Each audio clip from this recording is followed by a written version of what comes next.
specifically between the US, China, the EU, India, and BRICS in order to minimize supply chain costs while still maintaining broad market access.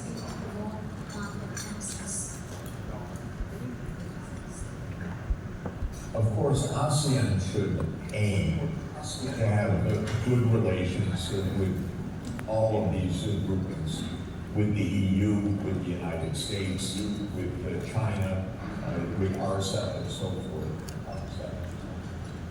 I'm not so optimistic that it can actually be accomplished because, as I've explained, the United States is not playing by the rules. The United States truly is becoming protectionist. It's becoming somewhat nasty in all of this. I think by virtue of geography and economic dynamism and finance, it is inevitable that ASEAN will become more integrated among the 10 countries, that ASEAN will develop, for example, an ASEAN-wide clean and green power grid. There is the ASEAN power grid that has been on the policy table for 20 years, the ITD, but I think it's really going to happen now because it's such an important and good idea. And I think actually the ASEAN summit next month in Kuala Lumpur, and then next year's summit in the Philippines, that there's going to be great progress made on the physical integration of infrastructure in ASEAN. But I would also say that in my view, it's very, very likely that ASEAN will integrate more closely with China. And I do want to add, I think this is a very good thing, and I do not feel that it is a security risk for the countries in ASEAN. China is not out to be an imperial power. It's not out to militarily dominate ASEAN. It is defending itself against U.S. pressures, but it is not out to be an imperial power. It never has been in its 2,000 years of history. So to my mind, the relations between China and ASEAN will be strong, positive, and highly mutually beneficial. Next question.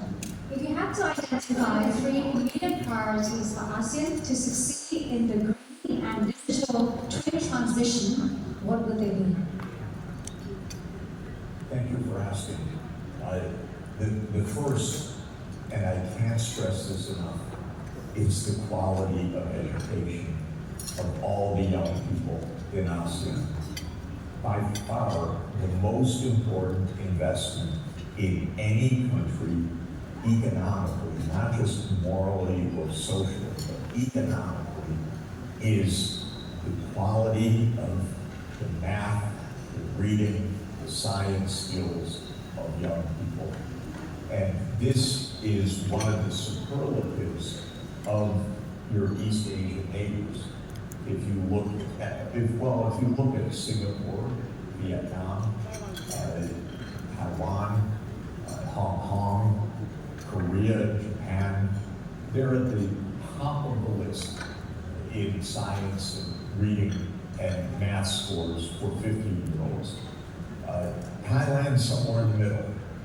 It needs to be higher up to be able to reach the cutting edge of technologies, of innovation, of high income status. So my number one priority is quality education from pre-K through higher education.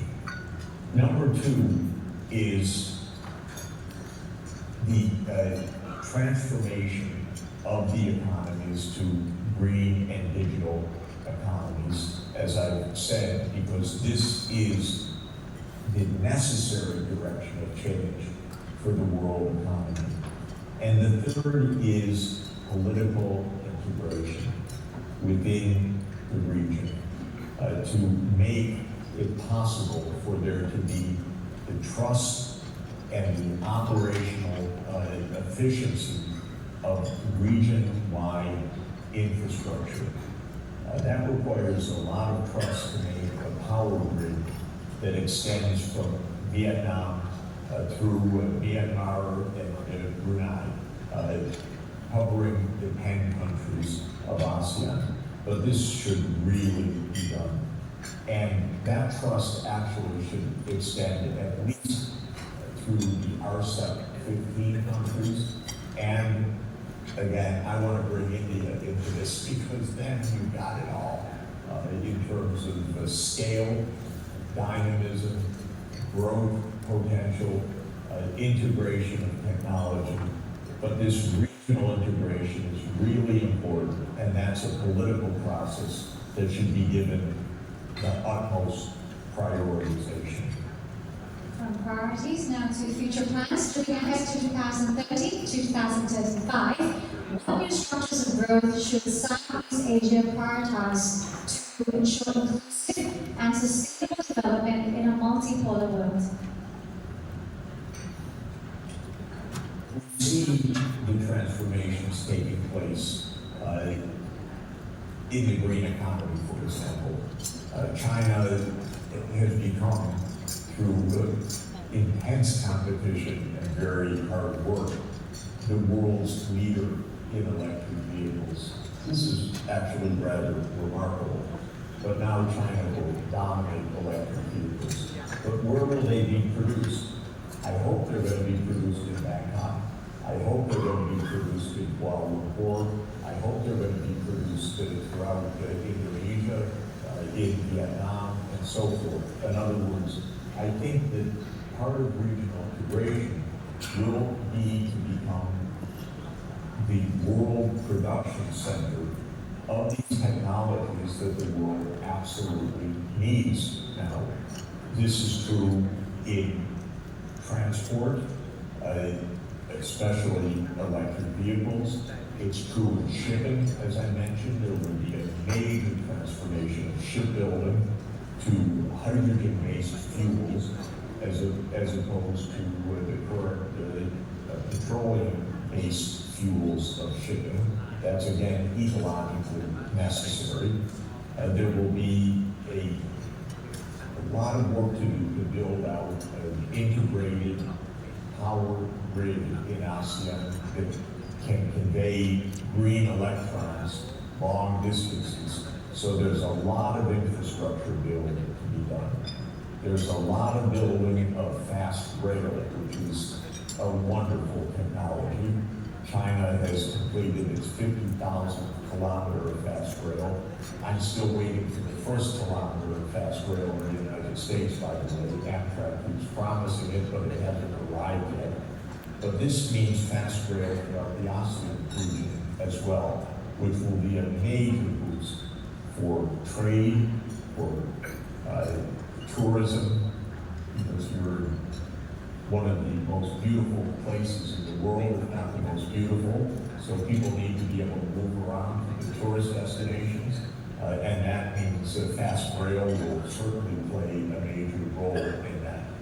So what I'm saying is, look at the direction of change and make sure that Thailand and ASEAN more generally is part of that direction of change.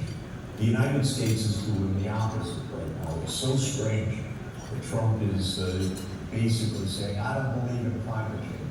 We're not going to do that. They're eliminating all of the regulations. They're walking out of the Paris Climate Agreement. If I can put it bluntly, it could not be stupider what they're doing, because they're basically taking the United States out of the action, out of the competition for the next 25 years. And this is just what happens when you're a terrible government. But ASEAN has good government and should be absolutely aligning the economy with the future trends, not with the past. That's all the time we have for Q&A. Professor, thank you very much for sharing your valuable insights. And of course, we hope to see you again in the future, but next time in person and in the if possible.